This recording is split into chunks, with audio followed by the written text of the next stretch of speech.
মুভির শুরুতেই আমরা তাসনিয়া ফারিনকে দেখতে পাই। এই গল্পে তার নাম থাকে ফাতিমা। সে তার স্কুটি চালিয়ে ঢাকা শহরের এই ব্যস্ততম শহরের একটি পেট্রোল পাম্পে আসে এবং সেখান থেকে সে তার স্কুটির জন্য পেট্রোল নেয়। তবে সে পেট্রোল নেওয়ার সময় প্রথমে ৩০০ টাকার পেট্রোল চায়, পরবর্তীতে টাকা স্বল্পতায় সে ২০০ টাকার পেট্রোল নেয়। এতে আমরা বুঝতে পারি সে খুবই সাধারণভাবে জীবন অতিবাহিত করছে।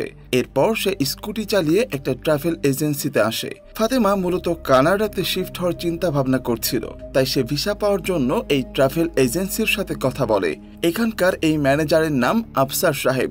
উনি ফাতিমার সকল কাগজপত্র দেখে জানায়, আপনার তো আইএলটিএস স্কোর খুবই ভালো, আপনি চেষ্টা করতে পারেন। আইএলটিএস স্কোর বলতে ফাতিমার ইংরেজি দক্ষতার কথা বলা হয়েছে। তবে ফাতিমার ইংরেজি বিষয়ে দক্ষতা ভালো থাকলেও কিছু বিষয়ে মিসিং আছে। তার মধ্যে মেজর যে সমস্যাটা সেটা হচ্ছে ব্যাংক স্টেটমেন্টে মিনিমাম ১০ লক্ষ টাকা থাকতে হবে। এসব রিকোয়ারমেন্ট ফিল আপ হলেই অ্যাপ্লিকেশন লঞ্চ করতে পারবে। আর ফাতিমা যেহেতু অ্যাক্টিং সেক্টরের উপর বিদেশ যাচ্ছে, তাই তাকে অবশ্যই ভালো ভালো কিছু কাজ করতে হবে। এজন্য আফসার সাহেব জানতে চাই সে কি কি কাজ করছে। তখন ফাতেমা জানাই সে ফটোশুট করছে, কিছু মডেলিংও করেছে, আর এখন একটা স্বাধীনতা যুদ্ধ নিয়ে মুভির কাজ করছে। এমনটা শুনে আফসার সাহেব খুবই খুশি হয় এবং মুভির কাজটা সুন্দরভাবে শেষ করতে বলে এবং সেই সাথে ব্যাংকে ১০ লক্ষ টাকা জমা দিতে বলে। এরপর আমরা ফাতিমাকে সেই মুভির শুটিং এর মেকআপ রুমে দেখতে পাই। তখন আমরা সেখানে এই মুভির প্রডিউসার রিজভিকেও দেখতে পাই। রিজভি এই মুভিটা খুবই গোছানোভাবেই এগিয়ে নেওয়ার চেষ্টা করছে, আর ফাতেমাও খুবই সুন্দরভাবে অভিনয় করছে। কিন্তু সমস্যা হচ্ছে মুভির শুটিং এর পূর্বে কথা ছিল শুটিং শুরু হওয়ার ২ দিনের মধ্যেই ফাতেমাকে অ্যাডভান্স কিছু টাকা দেওয়া হবে, কিন্তু শুটিং এর কয়েকদিন চলে গেলেও ফাতেমাকে কোনো পেমেন্ট দেওয়া হচ্ছে না। ফাতেমা যেহেতু খুবই আর্থিক টানাপোড়েনের মধ্যে রয়েছে, তাই তার টাকাটা খুবই জরুরি দরকার ছিল। রিজভি তখন জানাই, আমাকে একটু টাইম দেন, আমি যত তাড়াতাড়ি পারি আপনার টাকা ম্যানেজ করে দেওয়ার চেষ্টা করব। আর ফাতেমাকে তখন বিষয়টা মেনে নিয়ে অভিনয়ে এগিয়ে যেতে হয়। ফাতেমার জীবনে এটাই ছিল প্রথম মুভি। মুভির পরিচালক ছিলেন ধ্রুব হাসান। গল্পটি শুরু হয় খুবই সহজ সরল সুন্দর একটা পরিবার দেখিয়ে।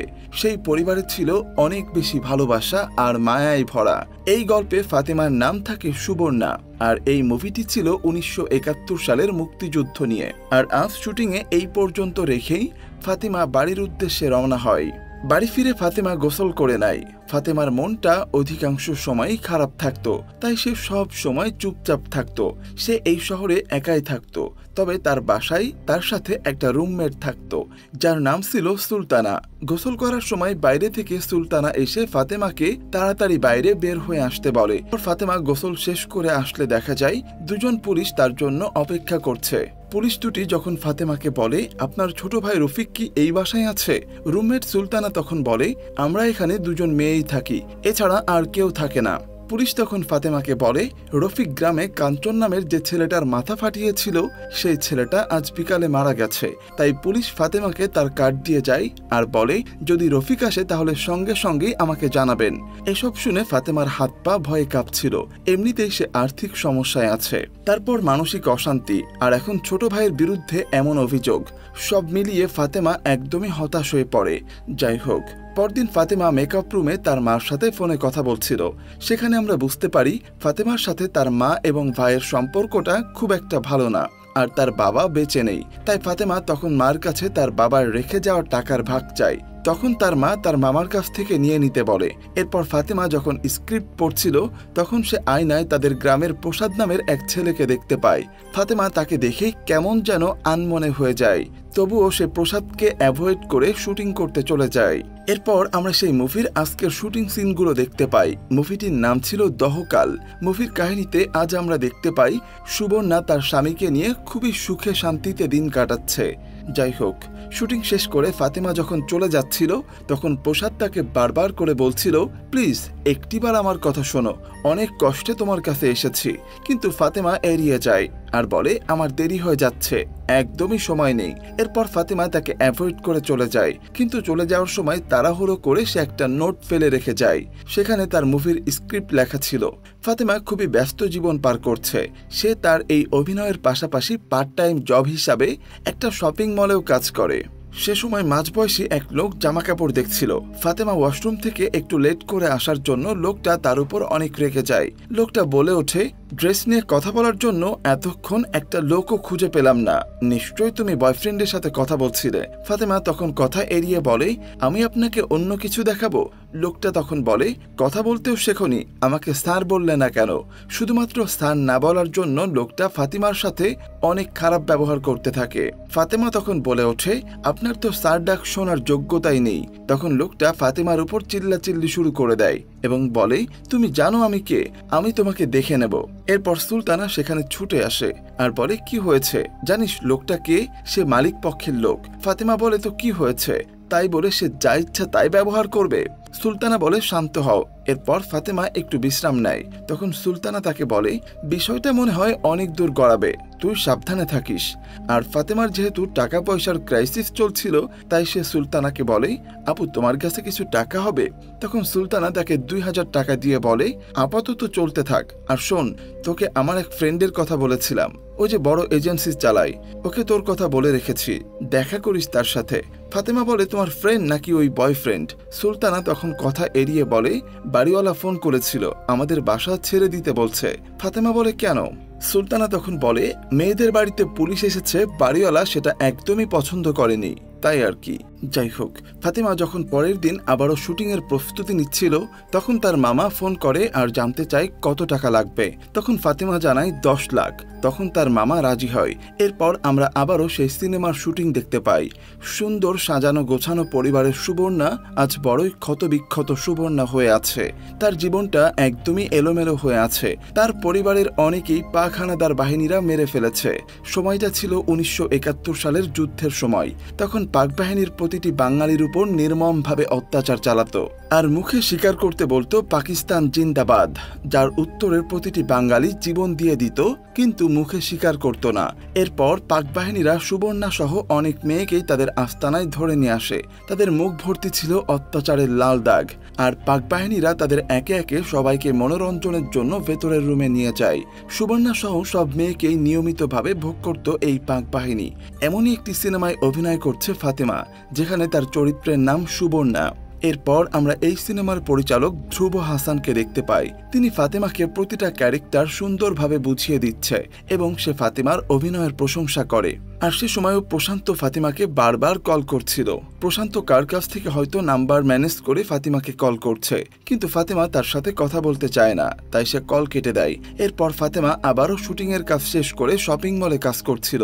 তখন ম্যানেজার এসে ফাতিমাকে বলে, গতকাল সে যার সাথে সিনক্রেট করেছে সে এই স্টোরের মালিকের বোন জামাই, সেই সাথে সে একজন বৃদ্ধ ব্যক্তি, তাই ফাতেমাকে ওনার বাসায় গিয়ে সরি বলতে হবে। তখন ফাতেমা বলে সে তো নিজেই নিজের সম্মান ধরে রাখতে পারেনি। তখন ম্যানেজার তাকে বলে, এটা ওনার অর্ডার, এটা তোমাকে করতেই হবে, তোমাকে ওনার কাছে গিয়ে মাপ চাইতে হবে। কিন্তু ফাতেমা এই অন্যায় আবদার মেনে নেয় না, এজন্য সে চাকরি ছেড়ে দিয়ে চলে আসে। এরপর ফাতেমা সুলতানার সেই বয়ফ্রেন্ড আনোয়ারের অফিসে গিয়ে তার সাথে দেখা করে। আনোয়ার বলে, সুলতানা তোমাকে পাঠিয়েছে তাই না? তখন ফাতেমা জানায় হ্যাঁ। এরপর সে ফাতেমাকে কাজের ব্যাপারে সব বিস্তারিত খুলে বলে। তারা আসলে বিভিন্ন প্রোডাক্ট ব্র্যান্ড প্রমোশন করে থাকে, আর এবার তারা ব্র্যান্ড প্রমোশনের জন্য একেবারে নতুন কোনো ফেস ডেভেলপ করতে চায়, আর তারা ফাতেমাকে তাদের বেস্ট চয়েস হিসাবে ধরে নেয়। ফাতেমা তখন ফাইন্যান্সিয়াল ব্যাপারে একটু ধারণা দিতে বললে আনোয়ার সাহেব জানাই, আমরা তো অফার শুরুই করব 20 লাখ দিয়ে। তখন ফাতেমা যেন আশার আলো দেখছিল, তার বিদেশ যাওয়ার ব্যাংক স্টেটমেন্টের টাকাটা তাহলে এখান থেকেই কাভার হয়ে যাবে যদি সবকিছু ঠিকঠাক থাকে। তো এরপর ফাতেমা বাসায় আসার সময় সুলতানাকে জানায় আনোয়ার ভাইয়ের সাথে খুব ভালো আলোচনা হয়েছে। এরপর তারা দুজনে বাসায় ওঠার সময় বাসার মালিক এমনভাবে তাদের দিকে তাকিয়েছিল মনে হয় যেন সে তাদেরকে গিলে ফেলবে। ওই যে এই বাসায় একবার পুলিশ এসেছিল, এই জন্য বাসার মালিক এমন করছে। মালিকের এমন ব্যবহার নিয়ে সুলতানা ভীষণ বিরক্ত ফিল করে, তাই সে ফাতেমাকে বলে, এভাবে এখানে আমি থাকতে পারবো না, আমি নতুন বাসা পেলেই চলে যাব, তুইও একটা বাসা খুঁজে নিস। পরের দিন ফাতেমা শুটিং সেটে গিয়ে হঠাৎ করে জানতে পারে তাদের রানিং সিনেমাটা আপাতত হচ্ছে না।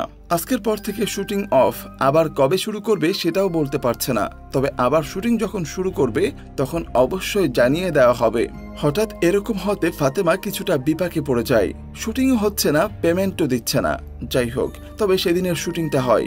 দেখা যায় আবারও সেই বাঙালিদের উপর পাক বাহিনীর নির্মম অত্যাচার, সবাইকে কতই না নির্মমভাবে অত্যাচার করে মেরে ফেলা হয়। অনেক অসহায় বাঙালি পাড়ি জমায় বেঁচে থাকার একটু আশায় নিজ মাতৃভূমি বাসস্থান বাড়িঘর ছেড়ে চলে যায় নিকটবর্তী দেশ ভারতের দিকে। কেটে যায় আরো কয়েকটা দিন। এরপর হঠাৎ একদিন সুলতানা বাসা ছেড়ে চলে যায়। সে নতুন বাসা খুঁজে পেয়েছে, কিন্তু সেই বাসা এত বড় না, তাই সুলতানা একাই যাচ্ছে। যাওয়ার সময় সে ফাতেমাকে বলে যায়, মন খারাপ করিস না, যদি পারিস নতুন বাসা খুঁজে নিস, না হয় হোস্টেলে গিয়ে উঠিস। ফাতেমার এই যান্ত্রিক শহরে আপন বলতে তেমন কেউ ছিল না। সুলতানা তাকে বড় বোনের মতো করে আগলে রাখত, কিন্তু আজ সেও চলে যাচ্ছে, তাই সে খুবই কষ্ট পায় এবং সে সুলতানাকে জড়িয়ে ধরে। তবে সে চলে যাওয়ার সময় বলে যায়, আমি আনোয়ারের সাথে ব্রেকআপ করছি, ও আসলে ততটাও ভালো মানুষ না, তাই তুই কোনো ডিল করতে গেলে সাবধানে করিস। এরপর সুলতানা বিদায় নিয়ে নতুন বাসায় চলে যায়। ফাতেমা এখন বড্ড একা হয়ে যায়। এমনিতেই কোনো একটা বিষয় নিয়ে সে সবসময় মন খারাপ করে থাকতো, তার উপরে এত ঝামেলা, সে কেমন যেন হয়ে পড়ে। তখনই তাকে আনোয়ার ভাই কল করে আর বলে আগামীকাল তার সাথে দেখা করতে। এমন সময় সেখানে ফাতেমার মামা চলে আসে। এই মামার নাম হচ্ছে সুবহান চৌধুরী। সে ফাতেমাকে দেখতে এসেছে। এই ফাতেমাকে সাপোর্ট করার মতো একমাত্র এই মামাই ছিল। এখানে মামা ফাতেমার অতীতের কিছু দুঃখের কথা শেয়ার করে। এতে আমরা বুঝতে পারি ফাতেমা যখন গ্রামে থাকতো তখন সে কোনো একটা বিষয় নিয়ে অনেক বেশি কষ্ট পেয়েছিল, তাই সে একা সবকিছু ছেড়ে এই ঢাকা শহরে চলে এসেছে। ফাতেমার বাবা বেঁচে নেই, আর ফাতেমার মা ভাই তার মামার সাথেই থাকে। মামাই তাদের দেখভাল করে। মামা বলে, তোর জন্য ব্যাংকে কিছু টাকা পাঠিয়েছি। এটা শুনে ফাতেমা খুব খুশি হয়। সেই সাথে তার মামা বলে, বাকি টাকা 2-1 মাসের মধ্যেই পেয়ে যাবি। তখন তার মামা আরো বলে, সেই রাতের কথা আমার এখনো মনে পড়ে। এলাকায় কত গ্যাঞ্জাম, প্রসাদরা ঘরবাড়ি সাইরা পালাইলো, তোরে তখন আমি পাখির মতো আগলায় রাখছিলাম। ফাতেমা তখন বলে, সবই মনে আছে, সেদিন যদি তুমি না থাকতা আমি সেখানেই আত্মহত্যা করতাম। তখন তার মামা বলে, আচ্ছা ফোনে না তুই প্রসাদের কথা কইছিলি, কই আছে ও জানিস? ফাতেমা বলে, না জানি না। ফাতেমার মামা তখন বলে, সাবধানে থাকিস, কোনো উদ্দেশ্যে না উদ্দেশ্যে সে আবার আইছে, কিছু হলে আমাকে জানাস। এরপর ফাতেমার মামা সেখান থেকে চলে যায়। পরের দিন যথানিয়মে কাজের উদ্দেশ্যে ফাতেমা আনোয়ারের দেওয়া ঠিকানায় যায়। সেখানে ফাতেমা নতুন ব্র্যান্ডের যে মডেল হতে যাচ্ছে সেটার জন্য তার কিছু ফটোশুট করা হয়। ফটোশুট শেষ হলে সেখান থেকে চলে আসে ট্রাভেল এজেন্সির আফসার সাহেবের কাছে। ওনাকে এসে জানায়, ব্যাংকে কিছু টাকা রেখেছি আর বাকি টাকা 2-1 মাসের মধ্যে হয়ে যাবে। তখন আফসার সাহেব খুশি হয় আর বলে, মুভিটি তাড়াতাড়ি রিলিজ না পেলে কিন্তু সমস্যা হয়ে যাবে। তখন ফাতেমা একটু মন খারাপ করে, কারণ তাদের মুভির কাজ তো শেষ পর্যায়ে এসে থেকে গেছে। যাই হোক, এরপর সে ফিরে আসার সময় স্কুটিতে সেই হারিয়ে যাওয়া নোটটা দেখতে পায়। এরপর ফাতেমা সামনে তাকাতেই দেখে প্রসাদকে। তখন প্রসাদের প্রতি তার কিছুটা মায়া কাজ করে। সেই সময় ফাতেমা ও প্রসাদের অতীত প্রেম কাহিনীর কিছু দৃশ্য দেখানো হয়। আলাদা ধর্মের হয়েও দুজনের মধ্যে গভীর প্রেম ছিল। দুজনের প্ল্যান ছিল পালিয়ে যাওয়ার। স্টেশনে ফাতেমা প্রসাদের জন্য অপেক্ষা করছিল, কিন্তু সেদিন রাতে প্রসাদ ও তার পরিবার গ্রাম ছেড়ে পালিয়ে যায়। অবশেষে ফাতেমাকে আবারও একা বাড়ি ফিরতে হয়। যে বাড়ি থেকে ফাতেমা একবার বের হয়েছিল প্রসাদের সাথে আলাদা থাকতে বলে, সেই প্রসাদই যখন তাকে আপন করে নেয়নি, তাই সে আর প্রসাদের সাথে কথা বলতে চায় না। তখন প্রসাদ তাকে বারবার কিছু একটা বলতে চায়। প্রসাদ সেদিন কেন পালিয়েছিল, কি কারণে পালিয়েছিল, সেই ঘটনাটাই সে শেয়ার করতে চায়। প্রসাদ তখন বলে, আমাদের সম্পর্ক সেদিন কেউ মেনে নিত না, পালানোর জন্য তো আমি বলেইছিলাম, কিন্তু সে আমি কেন আসলাম না, একটাবারও কি চিন্তা করেছো? কিন্তু ফাতেমা তার এসব আজাইরা কথাবার্তা শুনতে চাচ্ছিল না। এজন্য প্রসাদ তাকে একটু জোরই করছিল তাকে এসব শোনানোর জন্য। আর প্রসাদের এমন শাউট করা দেখে ওইটার এসে বলে, কোনো সমস্যা? প্রসাদ তখন হুট করেই ওইটারের উপর রেগে যায় আর তার সাথেও মিসবিহেভ করে। এরপর তারা প্রসাদকে ওখান থেকে বের করে দেয় এবং ফাতেমাও ওখান থেকে চলে আসে। পরদিন ফাতেমা ও অন্যান্য মডেলদের আনোয়ার ভাই বলছিল, আমরা বাংলাদেশের একটা প্রোডাক্ট ইউরোপে লঞ্চ করতে যাচ্ছি। আপনারা প্রত্যেকেই হচ্ছেন ব্র্যান্ড অ্যাম্বাসেডর, তাই কাজের জন্য তাদের সাইন করতে হবে। এরপর এজেন্সির ম্যানেজার ফাতেমাকে ফর্ম দিয়ে চুক্তির জন্য সাইন করতে বলে, কিন্তু সেখানে কি ধরনের প্রোডাক্ট প্রমোশন করানো হবে এবং পেমেন্টের কোনো কিছুই উল্লেখ ছিল না। তাই এটা নিয়ে ফাতেমা তাকে প্রশ্ন করে। ম্যানেজার তখন বলে, আনোয়ার স্যার তো সবই বলল, এটা অনেক বড় একটা আয়োজন। আমরা আসলে আপনাদের সাথে লং লাস্টিং রিলেশনশিপের কথা ভাবতেছি। আপনি সাইন করুন, আমি সময় মতো সবকিছু জানিয়ে দেব। ফাতেমা তখন কিছুটা দ্বিধান্বিত মনেই ফর্মে সাইন করে। এরপর সুলতানা আপার সাথে দেখা হলে ফাতেমা বলে, আনোয়ার ভাইয়ের অফিসে গিয়েছিলাম। তখন সুলতানা জানায়, আনোয়ার ভীষণ চালাক একটা লোক, যদি ওর সাথে আমি না মিশতাম তাহলে কখনোই বুঝতাম না। ও যদি কখনো 2 নাম্বারিও করে তাহলে কেউ বুঝতেই পারবে না। তুই যদি আনোয়ারের সাথে কোনো ডিল করিস তাহলে একটু ভেবেচিন্তে সিদ্ধান্ত নিস, ওর ব্যাপারে একটু সাবধানে থাকিস। মূলত সাম্প্রতিক সময়ে আনোয়ারের সাথে সুলতানার একটু ঝামেলা হয়েছে, তাই আনোয়ার তাকে সব জায়গা থেকে ব্লক করে দিয়েছে। আর এর কারণ হচ্ছে সুলতানা একদিন হঠাৎ করেই আনোয়ারের অফিসে গিয়েছিল, সেখানে সে আনোয়ারকে অন্য মেয়ের সাথে দেখতে পেয়েছিল। এসব নিয়ে তাদের ঝামেলা হয়েছে। যাই হোক, এরপর তারা দুজন একসাথে অনেক ঘোরাঘুরি করে, দুজনেই তাদের দুঃখের বিষয় একে অপরের সাথে শেয়ার করে কিছুটা হালকা হয়। এরপর সেখান থেকে ফাতেমা নিজ বাসায় যাওয়ার জন্য লিফটে ওঠে। প্রসাদ তখন তাকে ফলো করতে করতে লিফটে উঠে যায়। ফাতেমা তখন তাকে চলে যেতে বলে। প্রসাদ বলে, আমি কুত্তার মতো জীবনযাপন করব, আর তোমরা আরামে থাকবা, নিরাপদে থাকবা। আমার মা ভাইয়ের বাসায় পড়ে আসছে বা বিনা চিকিৎসায় মরছে, আর আমি রাস্তায় রাস্তায় ঘুরতেছি। আমার কথা তোমাকে শুনতেই হবে। এসব নিয়ে ঝগড়া করতে করতে বাসার মালিক তাদের এই দৃশ্য দেখে ফেলে। এই ঘটনার জন্য বাড়িওয়ালা তাকে ইচ্ছে রকম গালিগালাজ করে আর বলে তার জন্য বাসার মান সম্মান আর থাকছে না, তাই তিনি ফাতেমাকে বাসা থেকে বের হয়ে যেতে বলে। সবকিছু মিলিয়ে ফাতেমা আর এসব প্রেশার নিতে পারছিল না, তার জীবনটাকে নিজের কাছে অসহ্য লাগছিল। পরের দিন ফাতেমা আনোয়ারের সাথে দেখা করে। তার ব্র্যান্ড প্রমোশন নিয়ে ফাতেমার মনে সন্দেহ ঢুকেছে, তাই ফাতেমা বিষয়টা ক্লিয়ার হতে চাচ্ছিল, তাকে কেন এত সহজেই এই সুযোগটা দেওয়া হলো। তাছাড়া ব্র্যান্ড প্রমোশন পেমেন্ট কোনো কিছুই তো ক্লিয়ার না। তখন আনোয়ার জানায়, দেখো, টাকা পয়সার ব্যাপারটা তো তোমাকে কাজের মাধ্যমে বুঝে নিতে হবে। আমরা পরের সপ্তাহে ক্যাম্পিং করব, দুবাই যাব। তুমি যদি যেতে না চাও তাহলে কালকের মধ্যেই প্লিজ জানিয়ে দিও, কারণ আমাদের অন্য কাউকে খুঁজতে হবে। এরপর ফাতেমা সেখান থেকে ফিরে আসে। পরের দৃশ্যে দেখি ফাতেমার বন্ধ হয়ে যাওয়া মুক্তিযুদ্ধের ওই সিনেমার শুট আবারও চালু হতে যাচ্ছে, তাই বিষয়টা ফাতেমাকে জানানো হয়। সে সময় ফাতেমা রিজভিকে জিজ্ঞাসা করে, আপনি কি আনোয়ার ভাইকে চিনেন? রিজভি জানায়, হ্যাঁ চিনি তো। ফাতেমা তখন বলে, তিনি মানুষ হিসেবে কেমন? রিজভি জানায়, ভালোই তো, ভীষণ ট্যালেন্টেড একজন মানুষ। আগে আমি ওনার সাথে কাজ করেছি। কেন, আপনি কি তার হয়ে কাজ করছেন? ফাতেমা বলে, চিন্তা ভাবনা করছি। এরপর আমাদেরকে সেই দহকাল মুভির শেষ কিছু দৃশ্য দেখানো হয়। ওই যে সুবর্ণা সহ অনেক মেয়েকে পাক বাহিনীরা ক্যাম্পে আটকে রেখে নির্যাতন করত, সেখানে বাঙালি চলে আসে, তাদের কাছ থেকে বাঙালিদের উদ্ধার করে। সেখানে সুবর্ণা তাদের নির্যাতনে প্রায় পাগল হয়ে গিয়েছিল।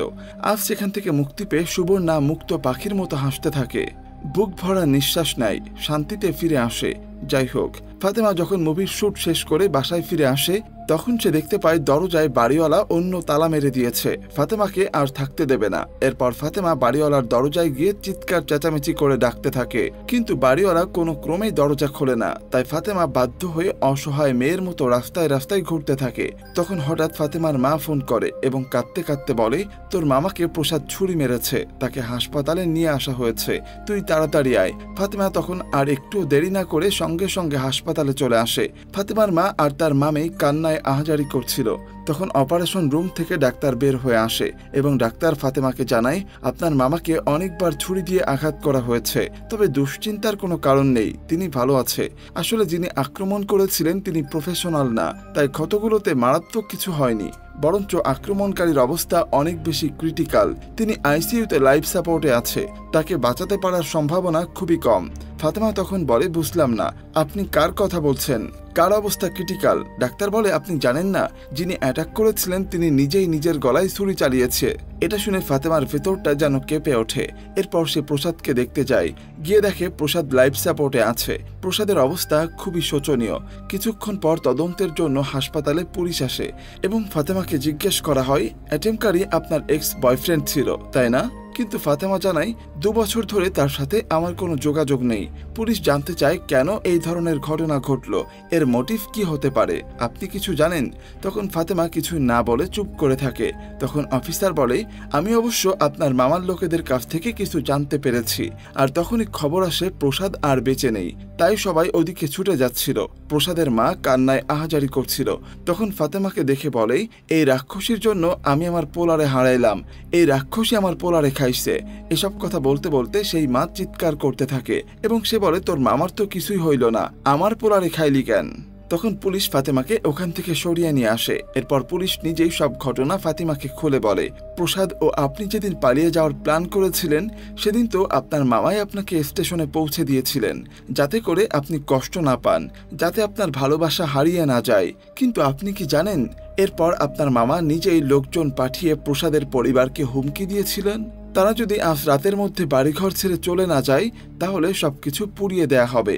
তবুও প্রসাদ পালায়নি। এরপর সেই রাতে আপনার মামা লোকজন নিয়ে প্রসাদ ও তার পরিবারের উপর হামলা করে আর প্রসাদকে তারা তুলে নিয়ে আসে মারধর করে।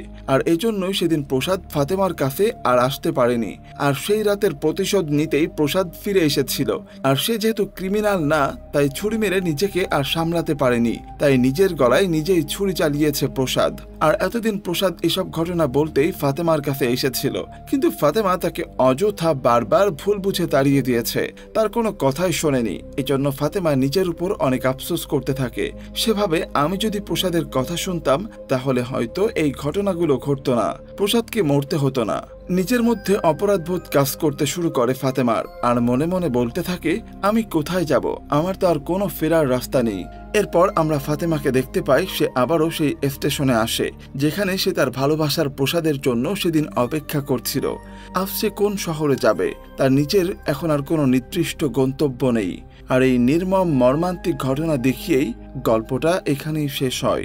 গল্পটা আমার কাছে খুবই ভালো লেগেছে। আপনাদের কাছে কেমন লেগেছে কমেন্টে জানাবেন। আর চ্যানেলে নতুন হয়ে থাকলে অবশ্যই সাবস্ক্রাইব করে রাখবেন। ধন্যবাদ।